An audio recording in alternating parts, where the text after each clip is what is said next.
Okay, to all my fellow small business entrepreneurs, to all my fellow handyman business operators, home service business operators, when did we normalize this? So here's an invoice I made with my invoicing software. And if I'm going to accept online payments and toggle this on, it says it accepts credit cards, PayPal, or Venmo for payment for my services. Let's look at the information under this question box. Check this out. So this invoicing software is integrated with PayPal, and when customers go to pay, my company will pay 3.49% of the total bill plus 49 cents per transaction. And if the customer opts for buy now, pay later, I will pay 4.99% of the total plus 49 cents per transaction. So I know some people think it's not a big deal, that it's only 3.5%. And so, you can charge the customer enough that it absorbs the cost of doing business. You have to spend money to make money, but this is ridiculous. If you took this year-to-date revenue from your business, say you ran every transaction through your payment processor, through your CRM or your invoicing software at 3.5%. So you would have paid $2,071 so far this year just to run transactions through for your business. So this revenue figure is only 5 months into the year.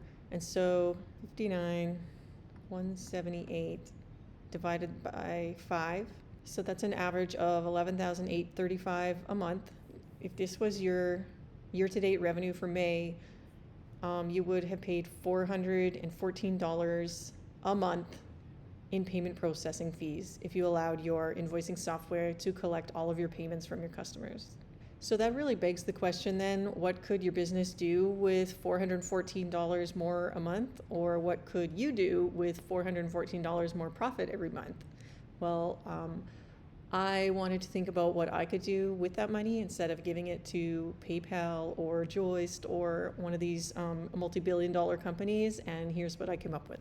So I came over here to this Roth IRA calculator, and so I'm going to take my $414 in savings from not paying payment processors every month, and I'm going to times that by 12 so that I can get the figure for the entire year.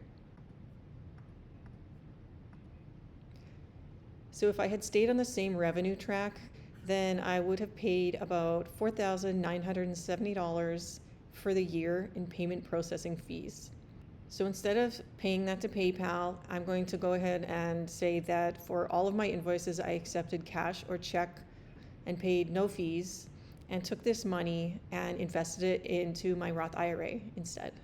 And so I'm going to take this $49.70 that I would have paid in payment fees throughout the year, and I'm going to plug that in to this Roth IRA calculator to see how much it could mean to me after 10 years and after 20 years of doing business this way.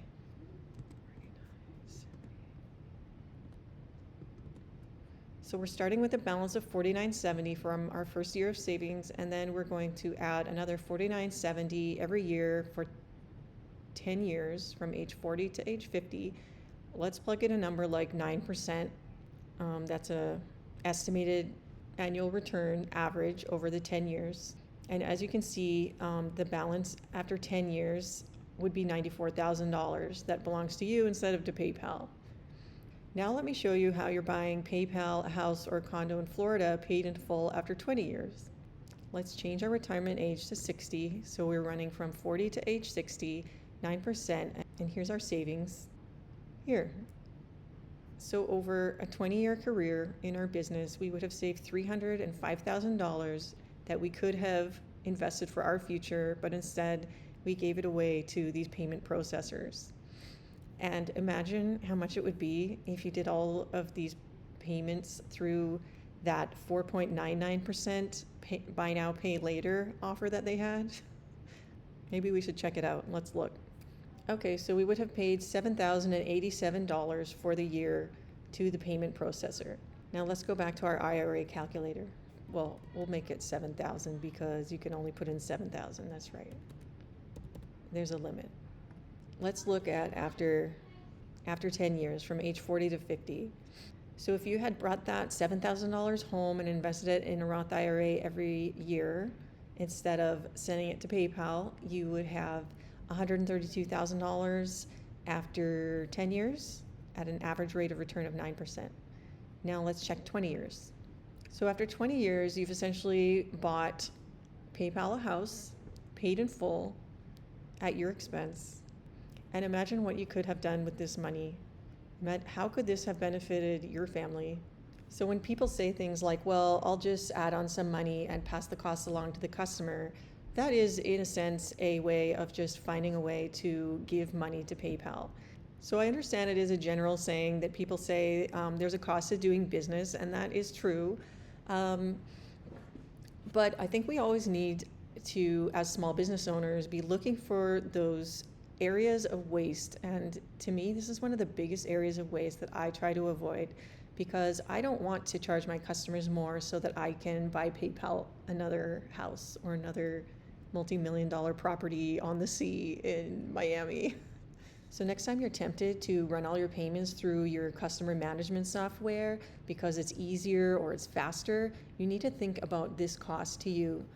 And remember that as a home service business professional, you have the advantage of dealing in person, whereas these payment systems, they might be very useful to someone operating an international business where you're not there in person to make these transactions, or places like eBay, where you're not in the same city or state.